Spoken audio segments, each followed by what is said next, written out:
स्वामी को निशा दे स्त्री को दुष्कर्म कला पीड़िता संपर्कीय कका।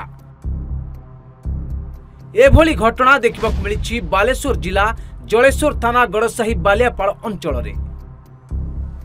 उक्त पीड़िता महिला 6 मास तले बाहागर होइतिला। आधार कार्ड रे किछि त्रुटि को संशोधन करिदेबो बोली कही से ओ तांको स्वामी को बाइक रे नै गतकाली अभियुक्त कका सिंगला बाजार को नै जाइतिले। तबे सेठारे महिला को बसी थाओ बोली कही तांको स्वामी को तांको सह नै जाई मद पियाई निशाशक्त कराई देइतिले। यापर अभियुक्त जनक उभय को धरी गाँ को फेरिबा रास्ता रे स्वामी निशाशक्त अवस्थार सुजोग नहीं एक निछाटिया पदा भितर को नवविवाहिता नहीं दुष्कर्म करथिले। पर उभय को गाँ रे छाड़ी देई फेरार हो जाइथिले। महिला अवस्था गुरुतर हेबारु प्रथमे सिंगला उपरे जलेश्वर जीके भट्टर हॉस्पिटल को अणा जाई चिकित्सा कर जाउथबा जणा पड़िछि।